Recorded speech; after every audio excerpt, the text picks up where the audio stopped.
aku akan menceritakan kisahku yang berjudul Lukisan yang Menangis Saat Azan. Sebelumnya jangan lupa like, comment, and subscribe ya, teman-teman. Namaku Dina. Aku baru pindah ke rumah warisan nenek di pinggiran kota. Rumahnya besar, tua, dan banyak sadit-sadit gelap yang bikin bulu kuduk merinding. Tapi karena biaya sewa tempat lain mahal, aku nekat tinggal sendiri di situ. Sebenarnya, waktu pertama kali masuk rumah itu, aku udah ngerasa agak aneh. Bau kayu tua, suara angin yang berisik banget tiap sore, dan banyak pintu yang bunyinya seperti berderit terus meski nggak dibuka. Tapi aku coba pikir positif aja. Namanya juga rumah tua, pasti banyak yang udah aus. Lagi pula, ini rumah nenek sendiri. Masa aku harus takut tinggal di rumah keluarga sendiri? Hari pertama aku habiskan dengan bersih-bersih. Debu di mana-mana, jaring laba-laba di pojok-pojok atas dinding, dan beberapa barang antik yang kayaknya udah puluhan tahun gak pernah dipindah. Banyak lemari tua, meja kayu jati yang udah retak, dan foto-foto lama yang digantung di lorong. Foto nenek dan kakek, foto keluarga zaman dulu yang masih hitam putih. Ada suasana sedih kalau lihatnya, entah kenapa. Mungkin karena rumah ini udah kosong lebih dari 5 tahun sejak nenek meninggal. Orang tuaku nggak ada yang mau tinggal di sini karena mereka semua udah pindah keluar kota. Suatu malam, aku lagi bersih-bersih gudang kecil di belakang rumah. Gudangnya nggak besar, cuma semacam ruang penyimpanan yang banyak isinya ditutupin kain putih. Satu persatu aku buka kain-kain itu. Ada vas bunga, ada koper tua, ada rak kecil yang udah lapuk. Sampai akhirnya aku lihat satu lemari kayu besar yang terkunci. Awalnya aku kira nggak penting, tapi karena kuncinya ternyata nyantol di bagian belakang lemari, aku coba buka. Suara engselnya keras banget, kayak udah lama banget nggak pernah dibuka. Pas aku buka, isinya cuma satu benda. Sebuah lukisan besar yang dibungkus kain putih tipis. Kayaknya udah lama banget di dalam sana, kainnya berdebu. Warnanya juga udah kusam, tapi waktu aku tarik keluar, aku langsung ngerasa sesuatu yang aneh. Entah kenapa, suasana jadi berubah. Udara tiba-tiba jadi lebih dingin, tapi karena aku pikir mungkin perasaanku aja, aku terus buka kainnya. Begitu kain itu terbuka, aku kaget. Lukisan itu menggambarkan sosok seorang wanita Eropa. Kayaknya orang Belanda, dengan gaya pakaian zaman kolonial, rambutnya disanggul rapi. Kulitnya putih pucat, dan yang paling mencolok adalah matanya. Matanya besar, tajam, tapi kosong, seperti sedang menatap ke sesuatu yang jauh. Atau malah seperti sedang menatap langsung ke mataku. Aku sempat merinding, tapi karena aku mikir itu cuma lukisan, aku nggak mau terlalu parno. Aku anggap ini barang antik yang mungkin punya nilai sejarah. Siapa tahu bisa jadi hiasan buat ruang tamu yang masih kosong dan kelihatan sepi. Jadi malam itu juga, aku angkat lukisan itu dan taruh di dinding ruang tamu, tepat di atas meja kecil tempat aku naruh vas bunga. Entah kenapa, pas aku pasang, suasana rumah malah terasa makin sunyi. Tapi aku coba anggap itu cuma pikiran iseng karena aku capek bersih-bersih seharian. Aku mulai ngerasa ada yang aneh waktu azan maghrib berkumandang dari masjid kecil di ujung jalan. Aku lagi duduk di sofa sambil minum teh. Tiba-tiba aku dengar suara kayak tetesan air. Tik, tik, tik. Pelan banget, tapi jelas. Aku pikir mungkin dari atap bocor. Tapi waktu aku lihat ke arah suara itu, ternyata datangnya dari arah lukisan. Aku berdiri, pelan-pelan mendekat. Dan pas aku perhatiin, aku langsung kaget setengah mati. Matanya, mata wanita di lukisan itu, basah. Seperti berair, bukan air biasa, tapi air yang perlahan-lahan jatuh ke pipinya. Seolah-olah dia sedang menangis. Aku sempat mundur, jantungku deg-degan, tapi aku nggak bisa berhenti mandangin lukisan itu. Aku sampai nyalain senter dan perhatiin dari dekat. Nggak ada selang, nggak ada alat apapun yang bisa bikin efek air. Aku usap permukaan lukisan itu. Basah, tapi cuma di bagian mata dan pipi. Setelah azan selesai, tetesan itu berhenti dan lukisannya kembali kering. Aku sempat bengong cukup lama, terus buru-buru balik ke kamar. Malam itu, aku nggak bisa tidur. Besoknya, aku cerita ke temanku, Rika.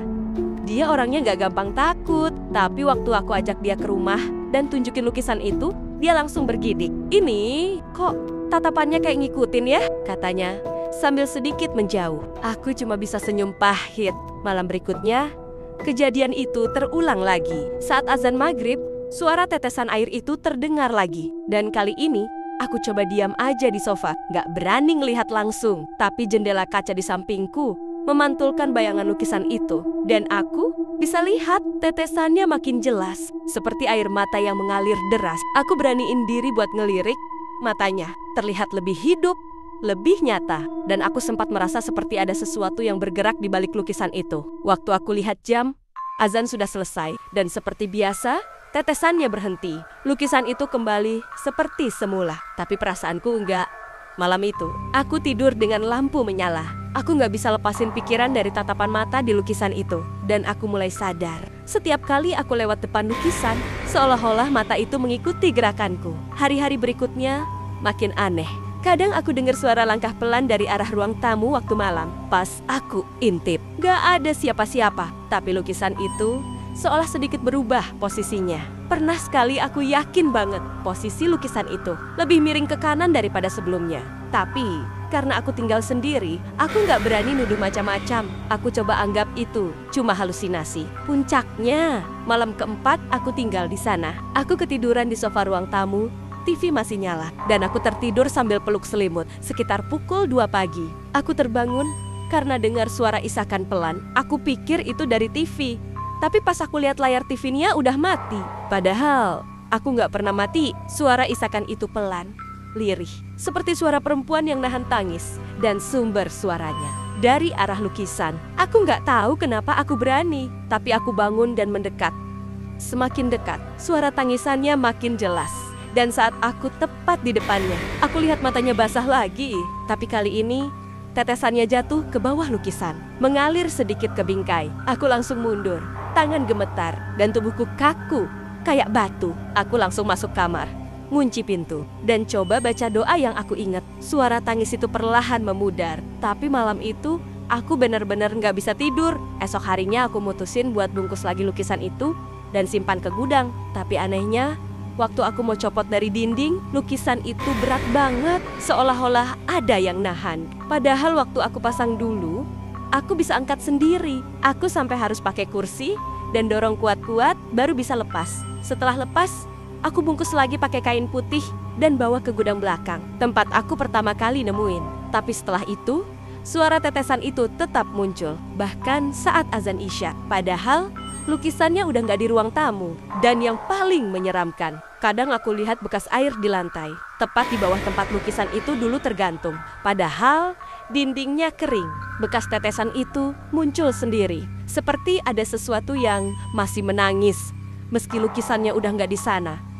Aku mulai takut tinggal di rumah itu, tapi aku juga bingung mau pindah kemana. Sampai akhirnya, aku coba cari tahu lebih dalam tentang rumah ini, tentang lukisan itu, dan apa sebenarnya yang terjadi di masa lalu. Tapi semua dimulai sejak aku memasang lukisan itu. Dan saat itu, aku belum tahu kalau semua yang aku alami baru permulaan. Awalnya aku kira cuma halusinasi, tapi besoknya dan besoknya lagi, kejadian yang sama terus berulang. Setiap azan maghrib, suara tetesan itu muncul, dan lukisan itu seperti hidup. Tatapannya semakin tajam dari hari ke hari. Aku merasa kayak ada yang ngawasin aku terus. Apalagi saat azan mulai berkumandang, hawa rumah berubah drastis. Angin terasa dingin, dan suasana jadi muram. Padahal cuaca di luar masih sore. Bahkan matahari kadang belum tenggelam sepenuhnya. Tapi rumah ini, begitu azan maghrib, selalu seperti ditelan malam lebih cepat dari biasanya. Setelah seminggu ngerasa gak tenang, aku akhirnya mutusin cerita ke tetanggaku yang paling dekat, Bu Siti. Dia udah lama tinggal di kampung ini, bahkan sejak zaman aku kecil. Orangnya ramah, suka senyum, dan kalau ngomong pelan banget, kayak bisik-bisik. Pas aku mampir ke rumahnya dan mulai cerita soal lukisan wanita Belanda itu, dia langsung diam, matanya menatap kosong ke gelas tehnya. Lalu perlahan menatap aku. Lukisan itu matanya tajam, kayak hidup?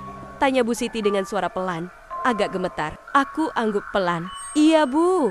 Dan kadang air matanya jatuh waktu azan maghrib. Saat aku ngomong itu, aku lihat tangan Bu Siti langsung refleks meremas ujung kerudungnya. Wajahnya berubah pucat, bahkan aku bisa lihat bibirnya gemetar. Lalu dia berkata, "Astagfirullah, jangan-jangan itu lukisan Nyai Clara." Aku bingung, Nyai siapa Bu? Tanyaku makin penasaran. Bu Siti menarik napas dalam. Dulu, katanya, zaman penjajahan Belanda. Rumah yang kamu tempatin itu dulunya milik pejabat Belanda. Dia tinggal di sana sama istrinya, namanya Nyai Clara. Katanya si istri ini cantik banget, rambutnya pirang, Matanya biru, suka berdandan, dan sering duduk di jendela lantai 2 rumah itu. Lihat anak-anak kampung main, tapi suatu malam dia hilang. Gak pernah ketemu lagi. Warga dulu cuma tahu dia gak pernah keluar rumah lagi, dan suaminya berubah jadi gila. Sering teriak-teriak sendiri, dan kabarnya dia mulai melukis sesuatu di ruang bawah rumah itu. Aku diam, merinding. Bu Siti melanjutkan dengan suara makin lirih. Ada yang bilang, lukisan terakhir yang dia buat adalah wajah istrinya sendiri. Tapi anehnya, setelah suaminya meninggal, lukisan itu hilang. Gak ada yang tahu kemana. Sampai sekarang, mungkin lukisan yang kamu lihat itu, lukisan yang dibuat sama suaminya Clara sendiri. Dan katanya, arwah si istri masuk ke dalam lukisan itu. Karena dia nggak tenang. Aku pulang ke rumah sore itu dengan kepala penuh pikiran. Kata-kata Bu Siti terus terngiang di kepalaku. Aku jadi merasa semua hal aneh yang aku alami masuk akal. Tapi justru itu yang bikin aku makin takut. Malam Jumat itu adalah malam paling mencekam sejak aku tinggal di rumah ini. Sejak sore, cuaca udah mendung. Langit kelabu, angin kencang, dan hujan mulai turun pelan-pelan. Aku udah niat mau tidur lebih cepat, tapi saat azan maghrib berkumandang, lagi-lagi suara tetesan itu muncul. Kali ini lebih cepat, lebih deras. Seperti hujan. Tapi dari dalam rumah, suaranya makin keras. Dan aku yang lagi di kamar, bisa dengar dengan jelas dari balik pintu. Aku coba tahan diri buat gak keluar kamar. Tapi rasa penasaran mengalahkan rasa takut. Perlahan, aku buka pintu kamar. Lorong rumah gelap. Lampu gantung di ruang tamu kelap-kelip. Seperti mati nyala sendiri. Dan saat aku menatap ke arah lukisan, aku terdiam. Lukisan itu berubah posisi, tidak lagi menghadap lurus ke depan, tapi seperti miring ke kiri, menghadap langsung ke arah pintu kamarku. Aku yakin betul, siangnya tadi aku sudah meluruskannya karena sempat merasa miring. Tapi sekarang, posisinya seolah-olah memang sengaja diarahkan ke tempatku berdiri. Aku mundur perlahan, napas mulai ngos-ngosan, dada berdebar kencang. Tiba-tiba suara ketukan muncul, bukan dari pintu depan, tapi dari balik dinding sebelah kiri ruang tamu. Tok, tok, tok, 3 kali. Hening sebentar, lalu muncul lagi. Kali ini dari sisi yang berbeda. Ketukan itu berpindah-pindah, seperti ada sesuatu yang berjalan di balik dinding dan mengetuk dari dalam tembok. Aku mundur masuk ke kamar dan tutup pintu. Cepat-cepat! Kunci, dada rasanya mau meledak. Suara ketukan itu masih terdengar.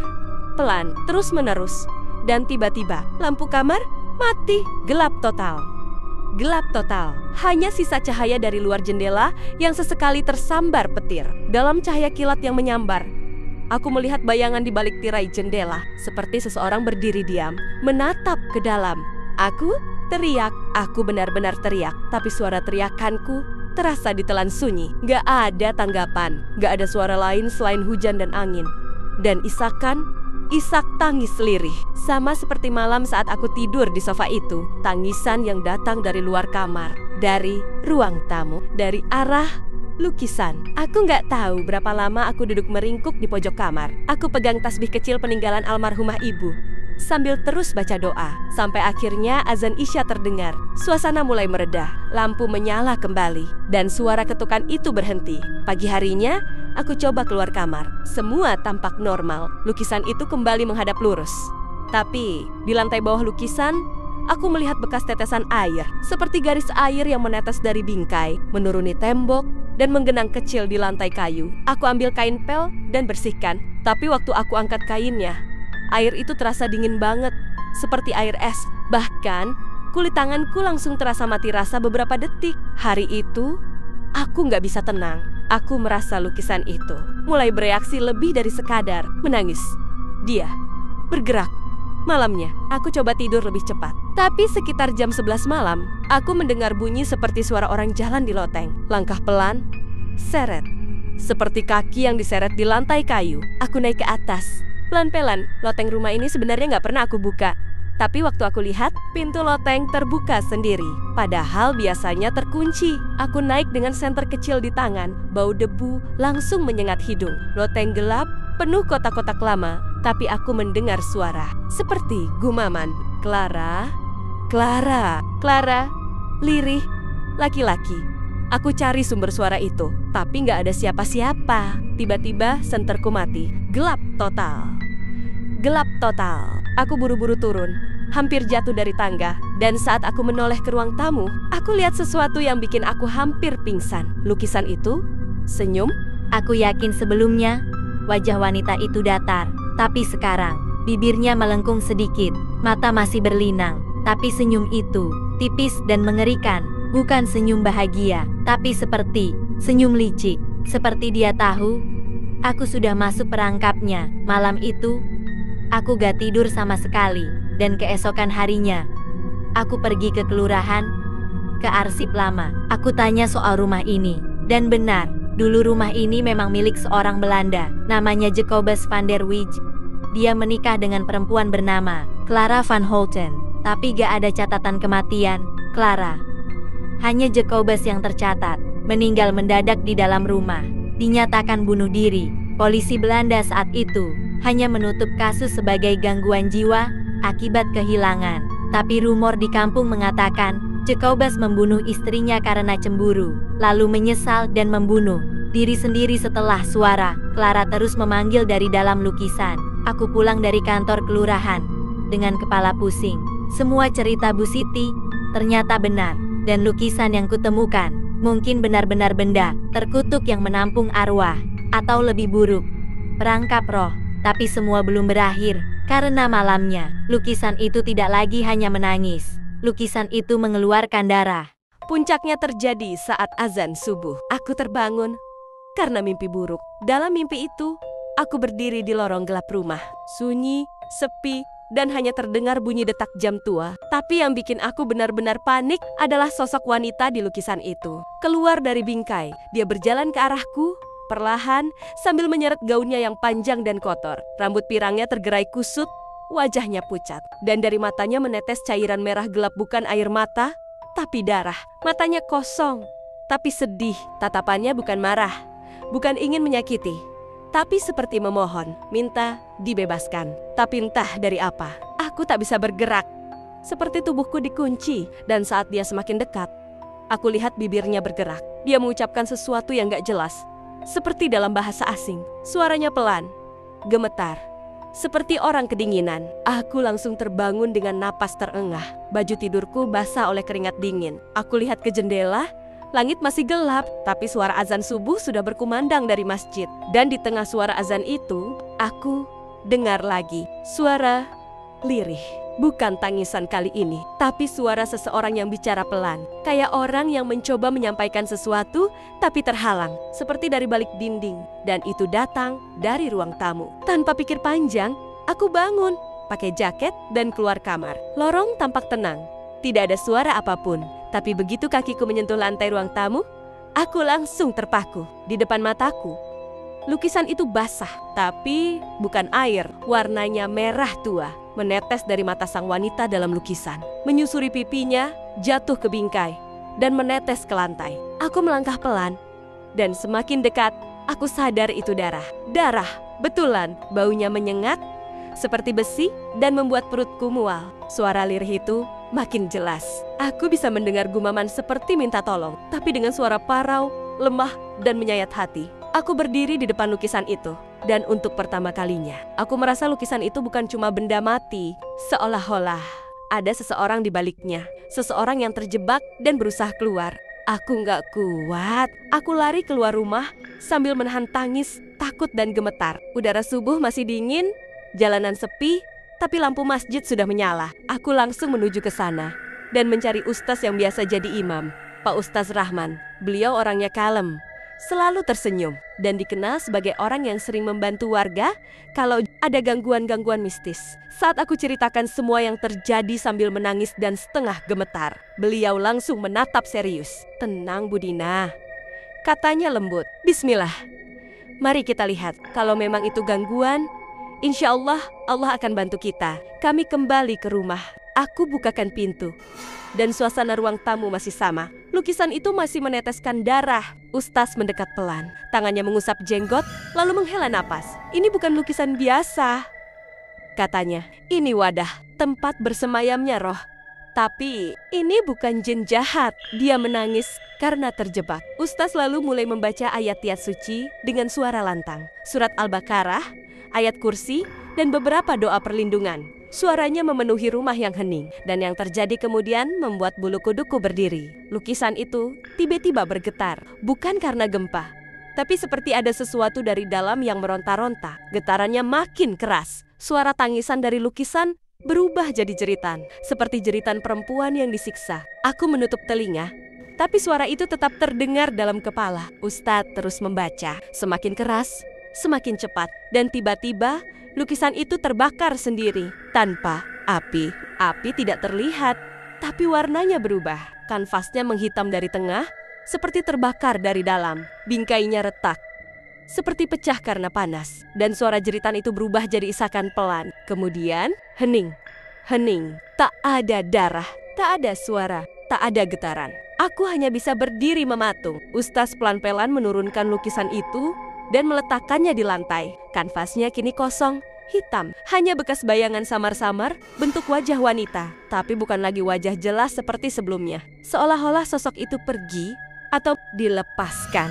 Setelah itu, rumah terasa sangat berbeda. Suasana yang biasanya berat, gelap, dan dingin kini terasa lebih ringan, lebih tenang. Udara terasa hangat, dan bahkan cahaya matahari pagi yang masuk lewat. Jendela terasa lebih cerah dari biasanya. Aku bisa bernapas lebih lega. Beberapa hari setelah kejadian itu, aku tetap tinggal di rumah itu. Tapi aku pindahkan semua barang-barang tua ke gudang dan menutup ruang belakang. Lukisan itu, atas saran Ustadz, dikubur di tanah kosong dekat masjid setelah dibacakan doa. Tapi ada satu hal yang tidak hilang. Bekas lukisan itu masih ada di tembok, seperti bayangan samar, seolah-olah lukisan itu masih menempel di sana. Tak bisa dihapus. Sudah aku cat, aku gosok, bahkan aku tutup pakai lukisan baru. Tapi tetap muncul kembali, dan setiap waktu azan, terutama maghrib dan subuh, aku masih kadang mendengar suara lirih, seperti isak tangis. Ustaz hanya tersenyum tipis dan berkata, mungkin dia hanya ingin diingat. Tidak semua roh gentayangan karena jahat. Kadang mereka hanya ingin didengar dan didoakan. Setelah itu, aku jadi rajin kirim doa untuk Nyai Clara. Nama yang dulu hanya sebatas cerita dari Bu Siti. Aku bacakan Al-Fatihah setiap selesai salat, dan aku sempat minta tolong Ustaz juga untuk mengadakan pengajian kecil di rumah. Setelah itu, suara tangisan makin jarang terdengar dan rumah semakin tenang. Tapi ada satu hal yang masih jadi misteri sampai sekarang. Suatu hari, aku iseng membuka kembali lemari tua, tempat pertama kali aku menemukan lukisan itu. Lemarinya masih ada di gudang, tertutup debu. Tapi anehnya, ketika aku buka, ada lukisan lain di dalamnya. Bukan wajah wanita Belanda, tapi seorang pria berkumis tebal dengan mata lebar dan wajah muram. Dan di pojok bawah lukisan itu tertulis huruf kecil dengan tinta merah tua. Aku belum berani buka bungkus kainnya sepenuhnya. Aku taruh kembali ke lemari dan kunci rapat-rapat. Aku nggak tahu apakah itu lukisan suaminya. Tapi entah kenapa hatiku merasa ini belum selesai.